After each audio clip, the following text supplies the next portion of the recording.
Holy shit, we did it. The U.S. government went into Venezuela, dropped some bombs, probably signed by Pete Hegseth, grabbed the illegitimate dictator Maduro, and got out in less than 3 hours. We are only 3 days into the year. 3 days, and the biggest story of the year has already happened. If we're starting here, then fucking... Hello, my friends, and before you have a strong opinion about this, let me show you the opinions of the people, the only people who truly matter in this, and that is the Venezuelan people. Now, this is just in Chile, but this is happening all over the world, and even back home with them in Venezuela. Like, there is just video after video after clip after clip. There was one that I've seen before, but I can't find it here on YouTube. I saw it on Instagram. The morning after the capture, people were hanging out of their windows, screaming and honking horns in celebration that Maduro has been captured. Now, Nicolas Maduro was a socialist dictator that was handpicked by Hugo Chavez to be his successor. And Hugo Chavez took power in, I believe, a coup d'etat.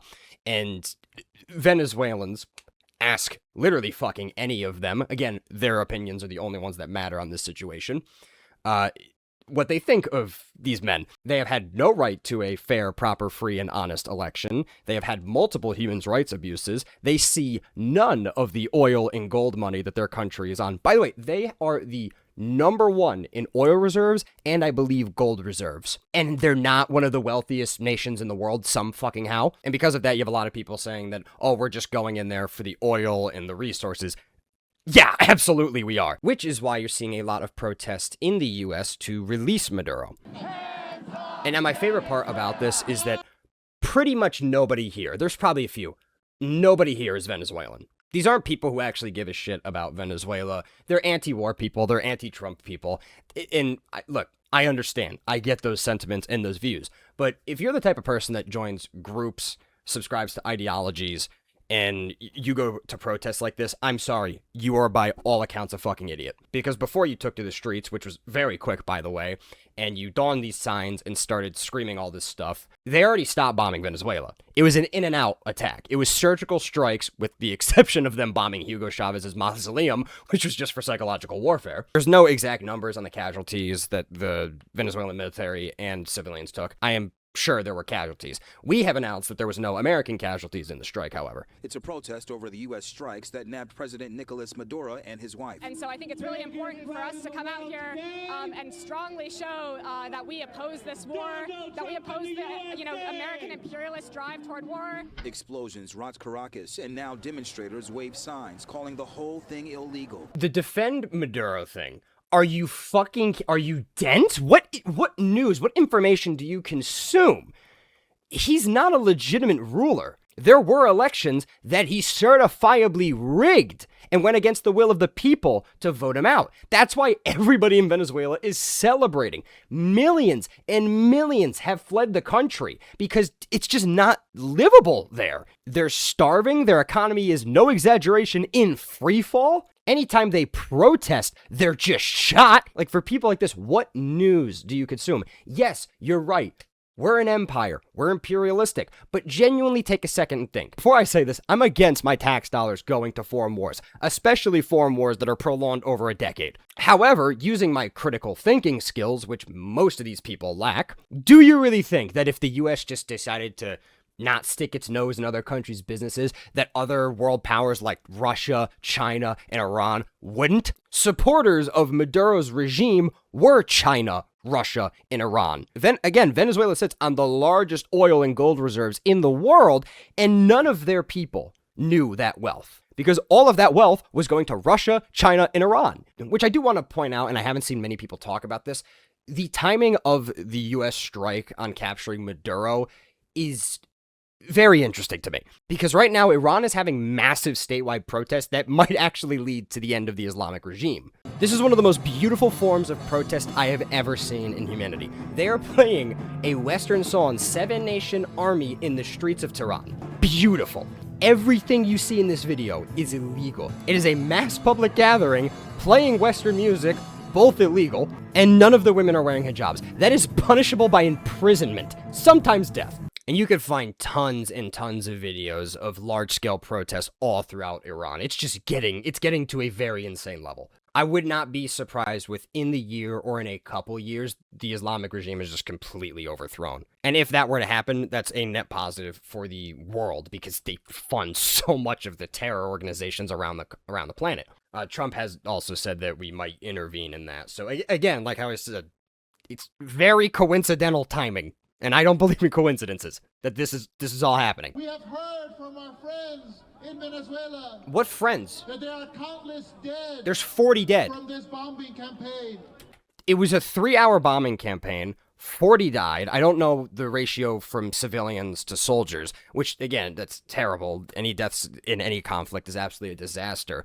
But almost all of Venezuela is in support of this. So you're lying through your fucking teeth, buddy. You probably heard through some of the supporters of Maduro, which is not people I would want to be associated with. I'm sorry, when I see people protest like this and talk like this, the only thing I can think is you have to be being paid. There's no fucking way. I know there's people who are paid protesters and it's actually their career. They are paid to protest and they're like shipped all around the country and the world to protest certain things. And sometimes they even contradict each other. That is a real thing. Or the people who organize these events just lie to you and you just gobble it up because you decide to be willfully ignorant because it supports the ideology that you have blindly subscribed yourself to. Whether it be ideology, religion, cults, whatever. It's all the same thinking. You will omit reality to fit your reality. That doesn't mean they're entirely wrong. I understand them protesting against war, protesting against intervention in other countries' affairs. I understand all that, but you have to take in everything. And to me,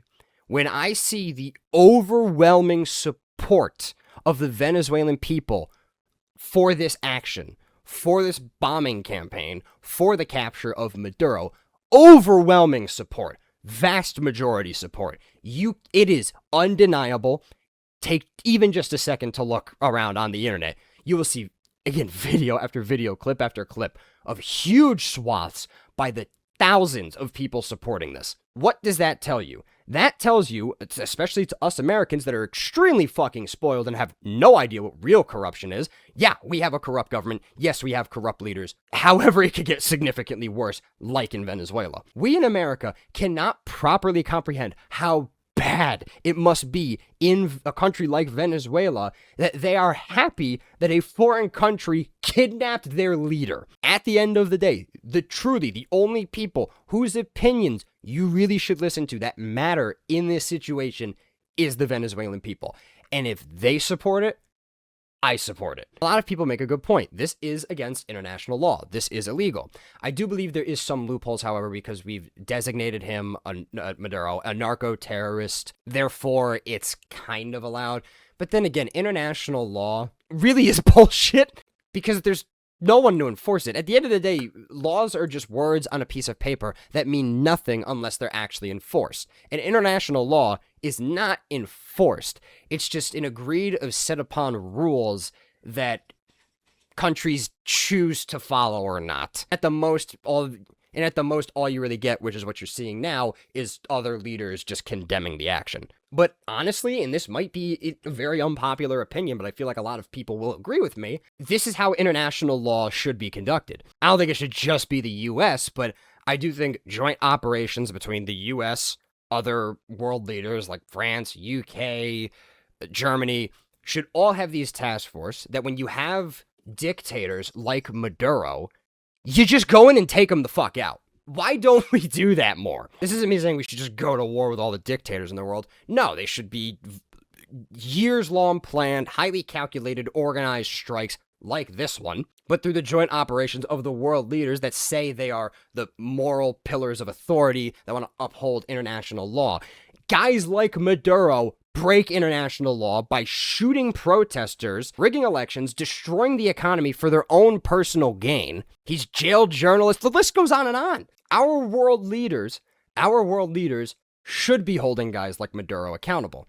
And the Venezuelan people are happy that the U.S. did it. You have the UN and NATO, and they do dick. All they do is sit around and they just finger wag and shame countries like Venezuela and North Korea and Iran. They don't do anything. Since the 1970s, the people of Iran have been under one of those brutal regimes that have violated almost every basic human right. Their capital city has not had running water for a very long time, which was, I believe, one of the biggest sparks that started the protest. Like, women don't have rights, minorities don't have rights, gays don't have rights.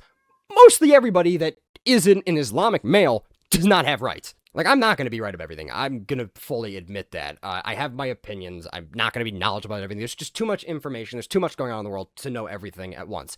So I do think it's wrong to shame people for not knowing everything. However, in a situation like this, if you're going to hold such a strong belief in opinion, at the very least, learn as much as you can. The Venezuelan people are overjoyed. What's going on in Iran right now? It's truly beautiful. Like, women are throwing off their hijabs. They're dancing in the streets. They're listening to Western music. It's incredible. It's beautiful. Because that's how Iran was before the 70s, before the Islamic regime took over and just stripped everybody of their rights, freedoms, their creativity, their happiness, their lives. So I do think there is a connection, and I wouldn't be surprised if of course, like, the U.S. has CIA agents and Mossad that are, stoking the flames of the protest even more. Absolutely not surprised at all. And it's interesting right now that this strike, which has been being planned for a long time, happened when it happened. I do believe there might be some kind of connection to that. Because China's dealing with its shit in the South China Sea with trying to take over Taiwan, which their window for doing that is closing as the US and Japan and Australia are building a blockade to try to contain them from being able to access Taiwan and, having more influence in the Pacific. Russia's dealing with its shit show in Ukraine, and now Iran is dealing with a lot of problems back home. Not to mention their pissing match with Israel. So just looking at the current state of the world right now, it looks calculated as to why the strike happened when it happened. Could that all be coincidence? Yes, but I'm not a believer of coincidences. Usually things are influenced by design and pretty intentional. Now, Trump did say we are going to run Venezuela. And again, I don't want my tax dollars going to this shit. I don't want an Afghanistan 2.0. But we'll see. We'll see if the military in Venezuela decides to do a coup d'etat because, Maduro's gone, if they're still going to be in support of him, if they're going to want him back, if they're going to fight against the United States, if the United States is going to have to fight against Venezuela. But again, we took their president in less than 3 hours and crippled all of their local military infrastructure. I don't know. And then people were asking Trump about, like, what about the oil and the resources? And he said, most of it's going to go to Venezuela and the Venezuelan people, both at home and around the world. And of course, some of it getting kicked back to the United States as the payment for their infrastructure and their liberation of the Maduro regime. Now, a lot of people are going to say, that's just bullshit, we're just there for the resources. I think both are true. I do think the United States plan is to do exactly what they're saying, because in the long term, it's better for the United States that Venezuela is sovereign and is a favorable trading partner to the U.S. instead of like how it has been with China and Russia and Iran. So I could be wrong. The short-term goal is looking that they're going to have full control over Venezuela, but I do believe the long-term goal is to hand back over the country to its people, because of course we're going to install a government that is a lot more favorable to the US, and then we're going to become very close trade partners, which is going to be a net benefit not only for the US and I think Venezuela, but the entire world. Because when you look at how the world actually works, there's really no good guys. Not everybody's bad, but there's really no good guys. Because I could tell you 101 different things that the US has done that is fucked up. We are very corrupt, but there is no other superpower in the world right now that I'd prefer to be calling the shots. Do you really want China to be? Do you really want Russia to be? Do you really want countries like Iran to be?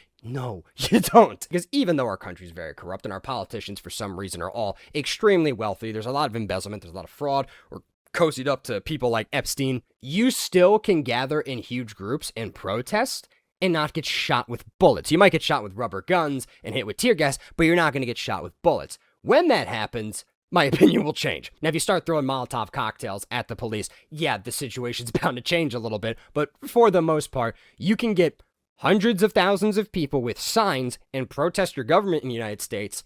And so long as you don't destroy property and attack people, you're not fucking going to prison. We still have the right to criticize our government. Now, if you learn top secret information like Snowden and release it, yeah, they're going to crack down on your ass. But if you're just, like me, saying the shit I'm saying, I could say fuck the government. I could say fuck Trump. I could say fuck every single politician in the United States. I won't go to jail. I can start criticizing them over and over on this channel. I can post video after video after video criticizing them, and nothing's going to happen to me. I mean, until if I found out, like, genuine state secrets they don't want getting out, yeah, I might get whacked or a self-inflicted gunshot wound to the back of the head. But that's it for this video, guys. I kind of hit every point that I wanted to talk about in this video. Ultimately, I'm against drawn-out foreign wars, but strikes like this and the strike that we did in Iran against their nuclear facility, I could be a little bit more open to that, especially if the people there are happy where we fucking did it. These are brutal, terrible regimes, and if you support Maduro getting sent back to the country, you don't know the full story, and you're bought. You're bought. In some way, actually bought, or ideologically, you're bought. Free yourself ideologically. Take in all of the information that you can. Dare to ask uncomfortable questions. Don't give in to propaganda, both in the macro sense, like the state, or the micro sense, like a group or ideology. It is okay to temporarily be wrong in the pursuit of being right, then always thinking you're right, meaning more often than not, you're wrong. That is all I have for you. Thank you so much for taking time out of your day for watching, and I hope to see you in the next one tomorrow. Love you, bye.